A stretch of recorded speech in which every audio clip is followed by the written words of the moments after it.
ಬಲದಲ್ಲಿ ಶಕ್ತಿ ಇದೆ ಎಂದು ತಕರಾರು ಮಾಡಲ್ಲ. ಎದೆ ತುಂಬ ನೀ ಎತ್ತು ಇದ್ದರು ಗುಲಾಮನಾಗಲ್ಲ. ಆಯಾ ವೇಲನ್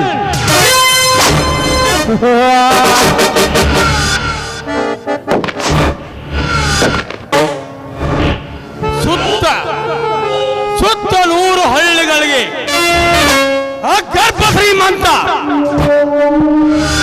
ಧನಿಕ ದರ್ಪದ ಹಿಂದೆ ಮೆರೆಯುತ್ತಿರುವ ಈ ರಾವಣ ಗೌಡ ಒಂದೇ ಕಣ್ಣಿಟ್ಟರೆ ಮುಗಿಯಿತು. ಆಕಾಶದಲ್ಲಿರುವ ಚುಚ್ಚ ಸಹಿತ ಈ ಗೌಡನ ದರ್ಪಕ್ಕೆ ಸುರಿಯುವ ಮಳೆಯಂತೆ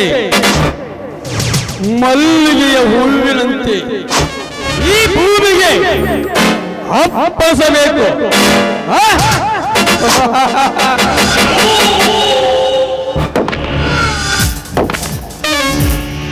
ಇಲ್ಲಿ ನನ್ನನ್ನು ಎದುರು ಹಾಕಿ ಕಂಡು ಯಾವನಿದ್ದಾನೆ ಈ ಊರಲ್ಲಿ? ಮೊನ್ನೆ ಮುತ್ತಣ್ಣನ ಕೊಲೆ ಮಾಡಿಸಿ ಅವನ ಆಸ್ತಿ ಪಾಸ್ತಿಯನ್ನು ನನ್ನ ಕೈವಶ ಮಾಡಿಕೊಂಡಿದ್ದೇನೆ. ಅಂದರೆ ಎಂದು ಆ ಪಾಪಣ್ಣನ ಕೊಲೆ ಇಷ್ಟೊತ್ತಿಗೆ ಆ ಪಾಪಣ್ಣನ ಪ್ರಾಣವನ್ನು ನಮ್ಮ ಪ್ರತಾಪ್ ಯಮಲೋಕಕ್ಕೆ ಅಟ್ಟಿರುತ್ತಾನೆ.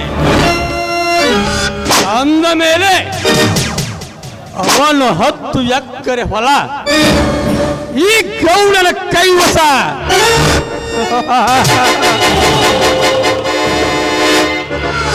ಈ ಊರಿಗೆ ನಾನೊಂದು ಕೆಟ್ಟ ಕಾಳಿಂಗ ಸರ್ಪ.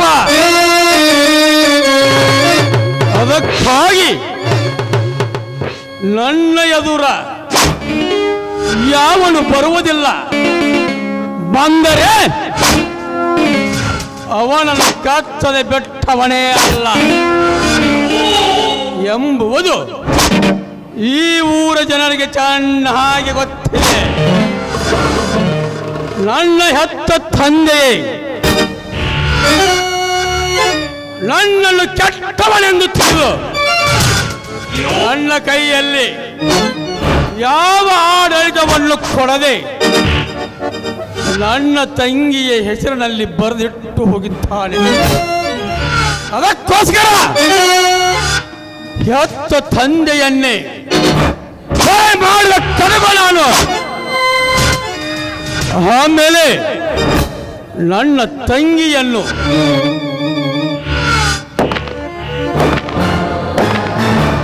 ಬೆದರಿಕೆ ಎಂಬ ಬಂಧನದಲ್ಲಿಟ್ಟುಕೊಂಡಿದ್ದೇನೆ. ಒಟ್ಟಾರೆ ನಾನೊಬ್ಬ ಅವರಿವರನ್ನು ಕೊಲೆ ಮಾಡಿಸಿ ಅವರ ಆಸ್ತಿ ಪಾಸ್ತಿ ದಕ್ಕಿಸಿಕೊಂಡು ಈ ಕರ್ನಾಟಕದ ಕೋಟೆಯ ಬಾಗಿಲು ನಾನಾಗದಿದ್ದರೆ ಮೇರಾ ನಾಮ್ ರಾವಣ ರಾವಣ ಗೌಡನೇ ಅಲ್ಲ.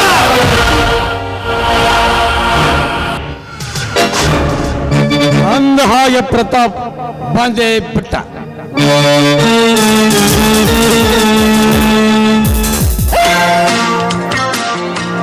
ಹಲೋ ಮಿಸ್ಟರ್ ರಾವಣಗೌಡ, ಯಾಕೆ ನಿಮ್ಮ ಆಸೆ ನೆರವೇರಿದೆ ಇಲ್ಲೋ ಎಂಬುವ ಅಪನಂಬಿಕೆ? ಹಾಗೇನಿಲ್ಲ ಹಾಗಿಲ್ಲ ಪ್ರತಾಪ್. ಕೆಳಗಿದ ಈ ಕಾಳಿಂಗ ಸರ್ಪ ದಟ್ಟವೇ ಇರಬಹುದು, ಆದರೆ ಈ ದಟ್ಟವಾದ ಕಾಡಿನಲ್ಲಿ ಆ ಶಿವ ಗಾರ್ತಿಸದೇ ಇರಬಹುದು. ಆದರೆ ಪ್ರತಾಪ್, ನೀನು ಕೈ ಹಾಕಿದ ಈ ಕೆಲಸ ಕೊನೆಗೊಳ್ಳಲೇಬೇಕು. ಗೌಡೆ, ನಿಮ್ಮ ಮಾತಿನಂತೆ ಆ ಪಾಪನನ್ನು ಕೊಲೆ ಮಾಡಿ ಸತ್ತ ಸರದ ಹೆಬ್ಬಟ್ಟಿನ ಸಹಿ ಮಾಡಿಸಿಕೊಂಡಿರಬೇಕು. ತೆಗೆದುಕೊಳ್ಳಿ. ಗೌಡೆ, ನಾನು ಬರಲೇ? ಎಲ್ಲ ಪ್ರತಾಪ್, ನೀನು ಬೆಂಗಳೂರಿಗೆ ಹೋಗಿ ಎಷ್ಟು ಸಂಪಾದನೆ ಮಾಡಬಲ್ಲೆ? ಯಾಕೆ ನಾನು ಕೊಡುವ ಸಂಪತ್ತು ನಿನಗೆ ಸಾಲವೇ? ಹಾಗಿದ್ದರೆ ಕೇಳು, ಈ ನನ್ನ ಸಂಪತ್ತಿನಲ್ಲಿ ಏನು ಬೇಕು, ಎಷ್ಟು ಹಣ ಬೇಕು ಕೇಳು. ಲೇ ಪ್ರತಾಪ್, ಅದನ್ನು ಕೊಡಲು ನಾನು ಸಿದ್ಧನಿದ್ದೇನೆ. ಲೇ ಗೌಡ, ನನಗೇನು ಬೇಕಾಗಿಲ್ಲ. ನನಗೆ ಬೇಕಾಗಿರುವುದು ನಿನ್ನ ಮುದ್ದಿನ ತಂಗಿ ದೀಪ. ಅವಳನ್ನು ಕೊಡದಿದ್ದರೆ ಕತ್ತೊಯ್ಯುತ್ತೇನೆ ಮಗಳೇ. ನೋಡ್ರಿ, ನಾನು ಕೇಳಿದ್ದನ್ನು ಸತ್ಯವಾಗಿ ಕೊಡ್ತೀರಾ? ಪ್ರತಾಪ್, ಮುತ್ತು ಒಡೆದರೆ ಹೋಯಿತು, ಮಾತು ಕೊಟ್ಟರೆ ಮುಗಿಯಿತು ಎಂಬಂತೆ ಈ ರಾವಣ ಗೌಡ ಒಮ್ಮೆ ಮಾತು ಕೊಟ್ಟರೆ ಮತ್ತೆ ತಿರುಗಿ ಬೀಳುವುದಿಲ್ಲವೆಂಬುದು ಪ್ರತಾಪ್ ನಿನಗೆ ಗೊತ್ತಿಲ್ಲವೇ? ಓಕೆ, ರೈಟ್ ಗೌಡಿ. ಒಂದು ಮಾತು, ನೀವು ಹೇಳುವುದರ ಕೊಲೆ ಮಾಡುವುದೇ ನನ್ನ ಕೆಲಸ. ಅದೇನು ಬಂದರೂ ನೋಡಿಕೊಳ್ಳುವುದು ನಿಮ್ಮ ಕೆಲಸ. ಪ್ರತಾಪ್, ನಂಬಿದವರಿಗೆ ಮೋಸ ಮಾಡಿದವನಲ್ಲ ಈ ರಾವಣ ಗೌಡ. ನೋಡ, ನಿನಗೆ ಏನೋ ತ್ರಾಸು ಬಂದರು ಅರೆಯ ಕ್ಷಣದಲ್ಲಿ ನಿನ್ನನ್ನು ಬಿಡಿಸಿಕೊಂಡು ಬರುವಷ್ಟು ವಸೂಲಿಗಳು ಈ ಹಳ್ಳಿಯಿಂದ ದಿಲ್ಲಿಯವರೆಗೆ ಈ ರಾವಣ ಗೌಡನ ತಾಕತ್ತೊಂದರೆ ಅದ್ಭುತವಾದ ತಾಕತ್ತು. ಪ್ರತಾಪ್, ನೀನೇನು ಹೆದರಬೇಕಾಗಿಲ್ಲ. ಹೆದರಿಕೆ? ಅದು ಈ ಪ್ರತಾಪನಿಗೆ ಹೆದರಿಕೆ. ಈ ಪ್ರಪಂಚವನ್ನೇ ಪ್ರಳಯ ಮಾಡಬಲ್ಲ ಈ ಪ್ರತಾಪನಿಗೆ ಹೆದರಿಕೆ ಇರುವುದೇ ಅದೆಂದಿಗೂ ಸಾಧ್ಯವಿಲ್ಲ. ನಾನೇನು ಬರುತ್ತೇನೆ. ಹೋಗ, ನೀನು ಬೆಂಗಳೂರಿಗೆ ಹೋಗುತ್ತಿರುವಿಯಾ ಮಗನೇ? ಏ ಪ್ರತಾಪ್, ಈ ರಾವಣ ಗೌಡ ನಿನ್ನನ್ನು ಕೈ ಬಿಟ್ಟರಲ್ಲವೇ ನೀನು ಬೆಂಗಳೂರಿಗೆ ಹೋಗುವುದು? ಪ್ರತಾಪ್, ಜಿಂಕೆಯಂತೆ ಜಿಗೆಯುವ ಈ ರಾವಣ ಗೌಡನ ಮುಂದೆ ಲೇ ಪ್ರತಾಪ್, ನೀನು ಯಾವ ಲೆಕ್ಕ ಮಗನೇ?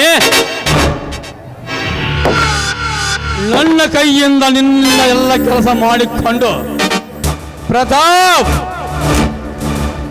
ನಿನ್ನನ್ನು ಬೆಂಗಳೂರಿಗೆಲ್ಲ ಮಗನೇ ಈ ಲೋಕದಿಂದ ಕಳಿಸಿಕೊಡುತ್ತಾನೆ ಈ ರಾವಣ ಗೌಡ. ಲೇ ಪ್ರತಾಪ್, ನೀ ಇಂಥ ಚಾಣಾಕ್ಷತನದ ಬುದ್ಧಿಯ ಮಗನೆಂಬುದು ನನಗೆ ಚೆನ್ನಾಗಿ ಗೊತ್ತಿದೆ.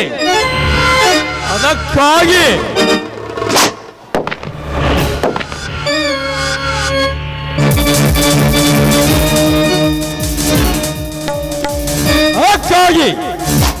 ನಾನು ತರಿಸಿದ ಈ ಬಂದೂಕಿನಿಂದ ಲೇ ಮಗಳೇ, ನಿನ್ನನ್ನು ಮುಂದೆ ಬಿಟ್ಟು ಹಿಂದಿನಿಂದ ಗುರಿ ಇಟ್ಟು ನಿನಗೆ ನಾನು ಗುಂಡು ಹಾರಿಸದ ಹೋದರೆ ನನ್ನ ಹೆಸರು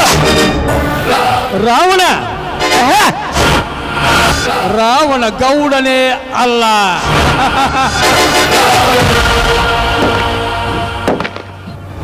दिलदार को दिल में अंगार जंगल में जल सकता है, मगर मेरा नाम टाइगर खतरनाक करना का है. That is Ravan Gowda.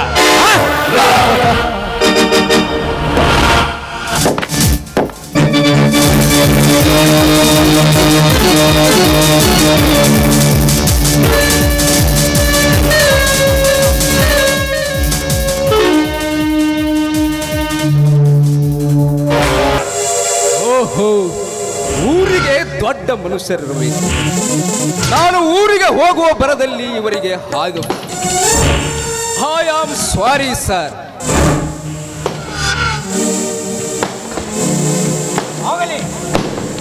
ಯಾರು ನೀನು?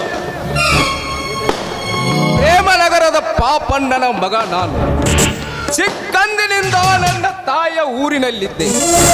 ಅದೇಕೋ ಏನು ಇಂದು ನನ್ನ ತಂದೆಯನ್ನು ಹಾಗೂ ನನ್ನ ಊರನ್ನು ನೋಡುವ ಆಸೆಯಾಯಿತು. ಅದಕ್ಕಾಗಿ ಹೊರಟಿದ್ದೇನೆ ಸರ್. ಪರವಾಗಿಲ್ಲ, ನೀನು ಒಂದು ಸಾರಿಯೂ ನಿನ್ನೂರನ್ನು ನೋಡೇ ಇಲ್ಲವೇ? 8 ವರ್ಷದವನಿದ್ದಾಗ ಒಮ್ಮೆ ನೋಡಿದ್ದೆ. ನನ್ನ ತಾಯಿ ಸತ್ತ ಮೇಲೆ ನಾನು ಮರಳಿ ಊರಿಗೆ ಬರಲೇ ಇಲ್ಲ. ಸರಿ ಆಯಿತು. ನೀನು ಪಾಪಣ್ಣ ಮಗನೇ, ಎಷ್ಟೊಂದು ಬೆಳೆದು ಬಿಟ್ಟಿದ್ದೀಯ. ಇರಲಿ, ಎಲ್ಲಿಯವರೆಗೆ ಓದಿರುತ್ತೀಯ? ಸರ್, PUC ವರೆಗೆ ಓದಿದೆ. ಮುಂದೆ ಕಂಟಿನ್ಯೂ ಮಾಡಲು ಆಗಲಿಲ್ಲ. ಅಂದಂತೆ ನೀವು ಪ್ರೇಮನಗರದವರೇ? ಹೌದಪ್ಪ. ನಿಮ್ಮ ಹೆಸರೇನು ಸರ್? ಪ್ರೇಮರಾಜ್ ಕಂಚಿ ಚೀಪ್ ಫ್ಯಾಕ್ಟರಿಯ ಮಾಲಕನಿದ್ದೆ. ಅದನ್ನು ಮಾರಿ ಇಷ್ಟೊಬ್ಬ ತಂಗಿಯನ್ನು ಹಾಯಾಗಿ ನೋಡಿಕೊಂಡರೆ ಆಯ್ತೆಂದು ತಿಳಿದು ನೆಮ್ಮದಿಯಿಂದ ಜೀವನ ಸಾಗಿಸುತ್ತಿರುವೆ. ಅಂದಂತೆ ನನ್ನ ತಂದೆಯ ಪರಿಚಯ ತಮಗಿದ್ದಂತಾಯಿತು. ನನ್ನ ತಂದೆ ಈಗ ಊರಿನಲ್ಲಿ ಇರಬಹುದಲ್ಲವೇ?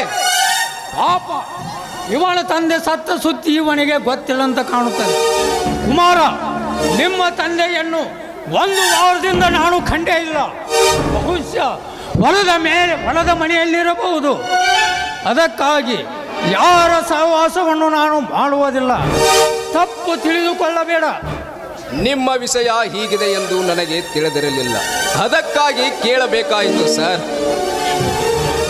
ಆಗಲಿ, ನಮ್ಮ ಊರಿನಲ್ಲಿ ಒಂದು ಕೆಟ್ಟ ಸರ್ಪ ಬಡಬಗ್ಗರನ್ನು ಕಚ್ಚಿ ಬಂದು ತನ್ನ ಮನಸ್ಥಿತಿಯಂತೆ ಅದಕ್ಕಾಗಿ ತಪ್ಪು ತಿಳಿದುಕೊಳ್ಳಬೇಡ. ಆ ಕೆಟ್ಟ ಸರ್ಪಕ್ಕೊಂದು ತೀರ್ಪು ಕೊಡುವ ಹಾವಾಡಿಗನನ್ನು ಕರೆ ತಂದು ತೋರಿಸಿದರು.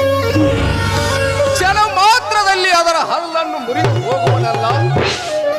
ನೀನು ಹೇಳುವುದು ಕಾಲಿಲ್ಲದ ಹಾವು, ನಾನು ಹೇಳುವುದು 2 ಕಾಲಿಲ್ಲದ ಹಾವು.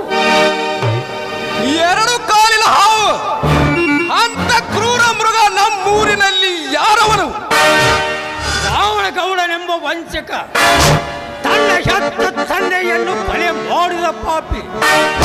ಅವನ ಜೊತೆ ಪ್ರತಾಪನೆಂಬ ಪುಡಾರಿ, ಅವನ ಬಲಗೈ ಬಂಟ. ಯಾವಾಗಲಾದರೂ ಕುಡಿದು ಕುಪ್ಪಳಿಸುತ್ತಿರುತ್ತಾರೆ. ಎಲ್ಲ ಜನರು ಅವರ ಹೆಸರನ್ನೆತ್ತಿದರೆ ಸಾಕು, ಹಾಸಿಗೆ ಹೊತ್ತು ಮಲಗುತ್ತಾರೆ. ಏನ್ ಸರ್, ಅದು ಈ ಕಲಿಯುಗದಲ್ಲಿ ನೀವು ಹೇಳುವ ಮಾತನ್ನು ಒಂದು ಸೀರೆಯುಟ್ಟ ಹೆಣ್ಣು ಸಹ ಹೇಳುವುದಿಲ್ಲ. ಎನ್ನಾದರೂ ಚಿಂತೆ ಇಲ್ಲ, ತಾ ಮೆಟ್ಟಿದ ಮೆಟ್ಟಿನಿಂದ ಹೊಡೆಯುತ್ತೇನೆಂದು ಎದೆ ತಟ್ಟಿ ಹೇಳುವ ಹೆಣ್ಣು ಮಕ್ಕಳೆಷ್ಟಿಲ್ಲ ಈ ಸಮಾಜದಲ್ಲಿ. ಅಂಥದರಲ್ಲಿ ಒಂದು ಹೆಣ್ಣಿಗಿರುವ ಧೈರ್ಯ ಗಂಡಸಿನಲ್ಲಿಲ್ಲವೆಂದರೆ ಅದು ನನಗೆ ನಾಚಿಕೆಯಾಗುತ್ತದೆ. ಕುಮಾರ, ಬಿಸಿ ರಕ್ತದೊತ್ತಡದಲ್ಲಿ ದುಡುಕಿ ಆ ಗೌಡನನ್ನು ಕೆಣಕಿದರೆ ಇವನು ಅವನ ಕೈಯಲ್ಲಿ ಪ್ರಾಣ ಬಲಿ ಕೊಡೋದು ಖಂಡಿತ. ಆ ಕುಮಾರ, ನನ್ನದೊಂದು ಅರ್ಜೆಂಟ್ ಕೆಲಸವಿದೆ, ನಾನು ಹೋಗಬೇಕು. ನನ್ನಿಂದ ನಿನಗೆ ಏನಾದರೂ ಸಹಾಯ ಬೇಕಾದರೆ, ಯಾವಾಗ ಬೇಕಾದರೂ ನೀನು ಧಾರಾಳವಾಗಿ ಬರಬಹುದು. ನಾನಿನ್ನು ಬರಲೇ? ಹೋಗಿ ಬನ್ನಿ ಸರ್.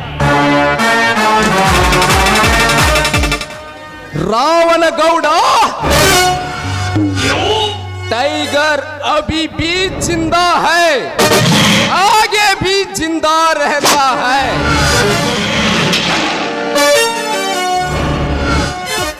टाइगर अभी शिकार खेलने के लिए जा रहा है. अब नाटक शुरुआत होता. सब लोग बैठिए हमको आशीर्वाद करने के लिए.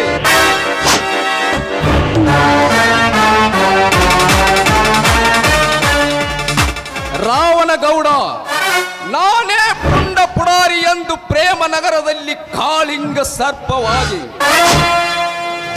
ಬಗ್ಗರ ಬಾಳನ್ನು ಹಾಳು ಮಾಡುತ್ತಿರುವೆಯಾ? ನಿನಗೆ ನಾನೇ ಹದ್ದಾಗಿ ಹಿಂಬಾಲಿಸಿ ಒಂದು ಬುದ್ಧಿ ಕಲಿಸುವ ಗಂಡುಗಲಿ.